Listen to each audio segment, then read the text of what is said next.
Hey guys, welcome to my channel. So what I wanted to do here was make a video about this here SuperStroke Wristlock putter grip by SuperStroke grips. So the reason I'm making this video is not to demonstrate the grip for you or to really even explain what the grip does or what it is, because if you found this video, chances are you've probably watched a couple others and you get the point of the grip. My question was, this grip is like 13.5 inches long. Compared to the grip that I just took off of my current putter, you know, it's roughly a good 3 inches longer. So I was trying to figure out, with my 34-inch putter right here, this grip requires you, as you've probably done some due diligence and figured out, to grip down on the club. So when this part makes contact with your wrist, as it is intended, you have to reach further down the grip. And my question was, is there any buildup inside of here that keeps this from going all the way on? And the answer to that I wanted to give you here is no. There is no buildup inside of this grip. This grip slides all the way down to the very end, to where this shaft, wherever it is going to be all the way at the top. Which means, if you do the math and think about it, I had to slide my hands down a few inches further to activate the wrist lock. Therefore, I am shortening my putter by like a good 2 to 3 inches.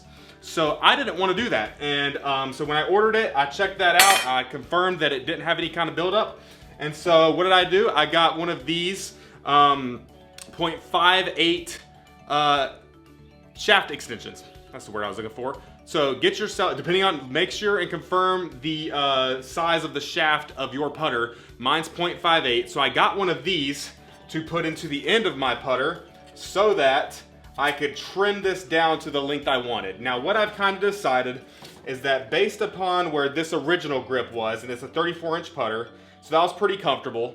So, and I held it at the top. So with the wrist lock, I imagined about where I would want it to be, and I came up with about extra 2 inches. So I'm gonna add 2 inches with the club extension, or the shaft extension rather, to the end of my putter to make this work. So never changed a grip before on any golf club. I primarily do woodworking, but play golf and enjoy it very much. So I figured, hey, why not make a video on this process to help some other people out on the internet. So let's get to it.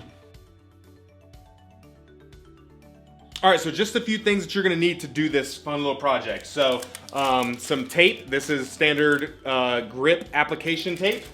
I'm gonna use a hacksaw to trim down the extension piece that I have for my shaft. So hacksaw extension piece for your shaft. That is if you're gonna be extending it. You don't have to do that necessarily. I was just uncomfortable reaching further down the golf club. Obviously, get yourself the wrist lock putter grip if that's what you're going for. Have your putter. As I said, I already cut off the shaft of mine, used some Goo Gone to get the stickiness off of it. So here was the previous one that was on it, a little shorter. You know, if you care to see what the inside of one of these putter grips kind of looks like, nothing too special. Harder core, softer outer core, but don't need that anymore. Oh yeah, and you need some solvent of some sort. So this is just odorless mineral spirits. You can get it at any big box store. So all I've done here is I have taken a Sharpie, taking my measuring tape, and measured 2 inches past this little rung right here to where this part slides into the current shaft, and this is the 2 inches of extension that I'm gonna be adding to my current putter. So I've done that, made a little mark that's gonna be my guide for my saw cutting. So if I may add, you might want to get the club shaft grip that people sell that go with the vices, because this thing wiggled and wobbled all over the place, but I got it. Probably just gonna take me a little bit of sandpaper, clean up this little edge right here, and make sure that it turned out to be the right length. Yep, right at 2 inches. So super happy with how that turned out. Not the easiest process, but hey, I've got my shaft extension now. So here, just got some sandpaper.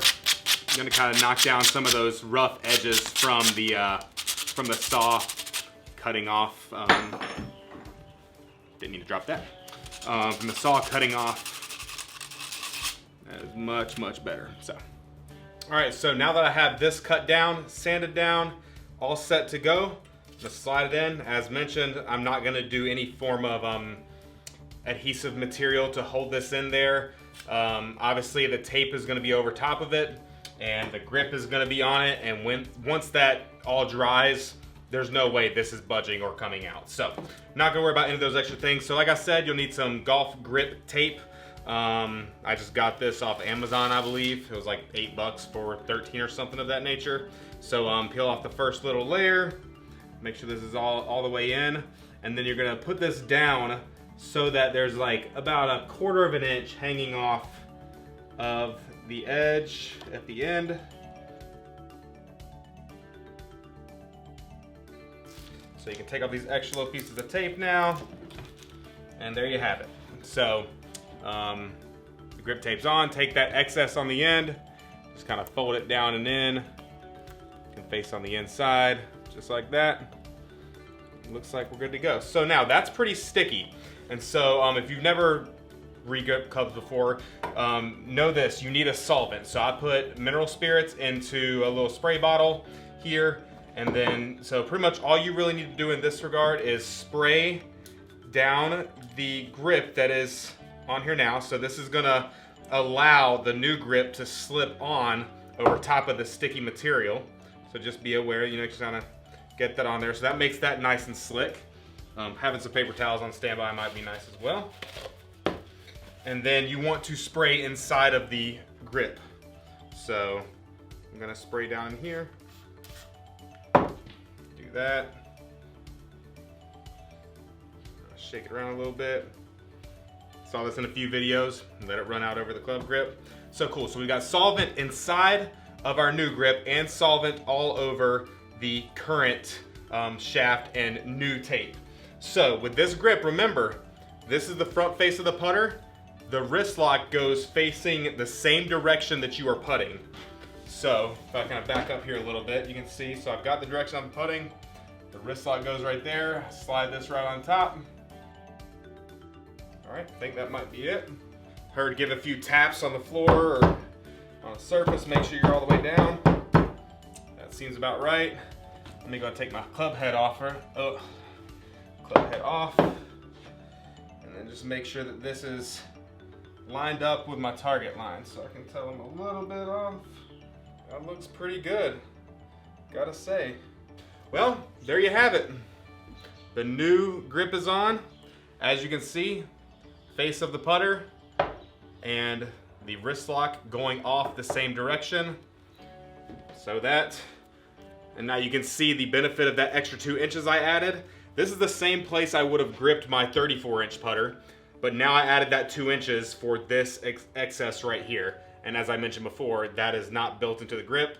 And however long your shaft is gonna go all the way to the top of this grip. So hope that's helpful for you. Nice, easy way to do it. So yeah, looks great. It feels pretty good. I'm excited to get on the putting green and kind of get a feel for if it improves my game at all. If you're like me, you're always trying to find different ways to do that. So thanks for watching. If you like the video, subscribe. Maybe I'll do some more golf type videos along with some of the woodworking stuff. But thank you again for watching, and I'll catch you in the next one.